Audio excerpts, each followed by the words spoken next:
Welcome to today's 5-minute Bible study in the book of 1 Corinthians. The last few days we've been looking at 1 Corinthians chapter 12, specifically verses 7 through 11, in which Paul gives us his first listing of the gifts of the Holy Spirit. There's another listing later in the chapter. We'll look at that in the coming days. But we've been looking at this listing of the gifts in verses 7 through 11. Yesterday we looked at the gift of the discernment of spirits. Now today, we're looking at the last two gifts of the Spirit that Paul mentions in this passage, verses 7 through 11. So let's read that, verses 10 and 11, these last two gifts. Paul says, "To another is given the gift of speaking in different kinds of tongues, and to still another the gift of the interpretation of tongues. All these are the work of the one and the same Holy Spirit." So the last two gifts that Paul mentions, the last two endowments of the Spirit, are tongues, speaking in tongues, and the interpretation of tongues.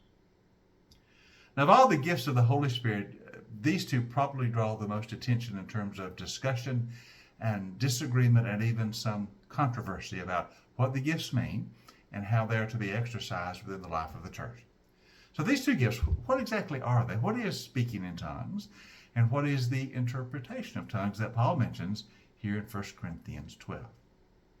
Well, very simply put, speaking in tongues is an endowment or a gift of the Holy Spirit by which a believer is able to speak in a language that he or she has not naturally learned.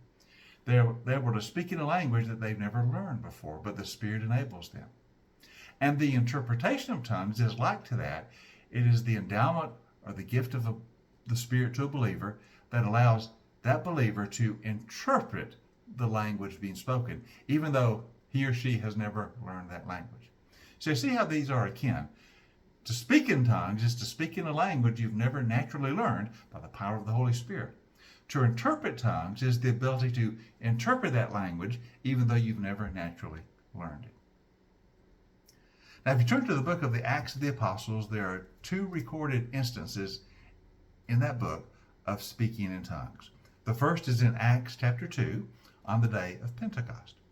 You remember Jesus had told his original disciples at the ascension, he said, "I want you to wait in Jerusalem until the gift is given, and then you can go out and spread the gospel all over the world." He's talking about the gift of the Holy Spirit.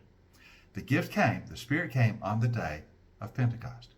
And if you read in Acts chapter 2, the first few verses, when the Spirit fell on those disciples in the upper room, they heard the wind blowing through the room. They saw the flames of fire. The Spirit rested on them. And it says they spoke in other tongues. They spoke in other languages. Now, what was the purpose of that gift on the day of Pentecost? Well, on the day of Pentecost, there were Jews who had gathered in Jerusalem from all over the Mediterranean world. They had come for the festival of Pentecost.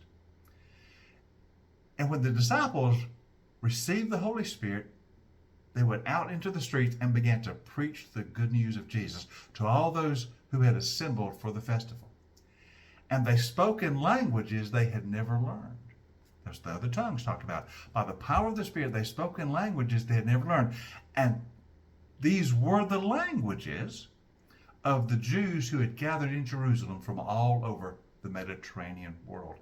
They heard the disciples speaking in their home languages and their home tongues.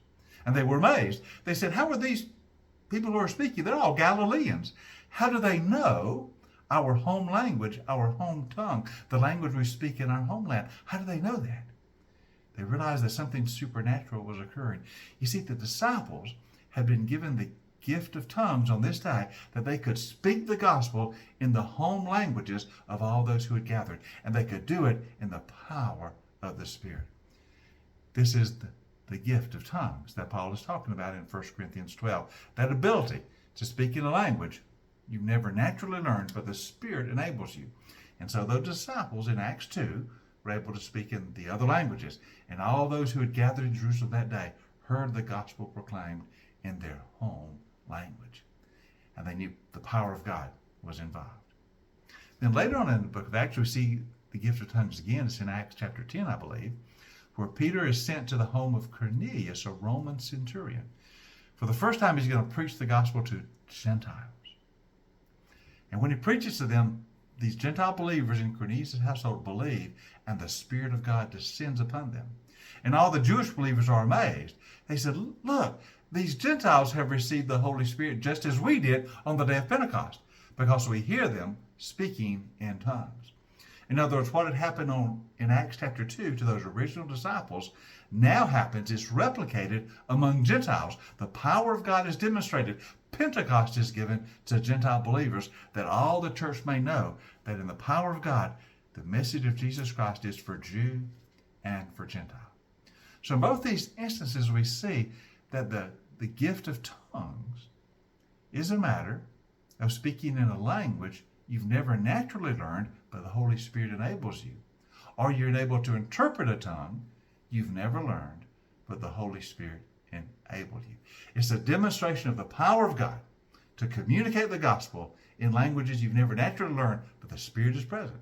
Or to interpret the tongue you've never learned, but the Spirit of God is present. It shows the power of the Spirit of God.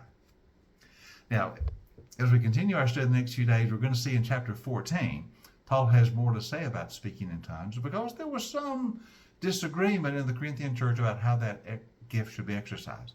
So we're going to look more at this gift of tongues when we get to chapter 14, for Paul gives us a little more understanding of it. But for now, we see the basic meaning, that when the Spirit gives this gift, the believer he gifts this way speaks a language he's never naturally learned, and he does it in the power of the Holy Spirit. Or, interpretation of tongues, he interprets a language he never learned naturally, but the Spirit enables him. All a demonstration of the power of the Spirit of God. Hope you join us next time as we continue our 5-minute Bible study in the book of 1 Corinthians.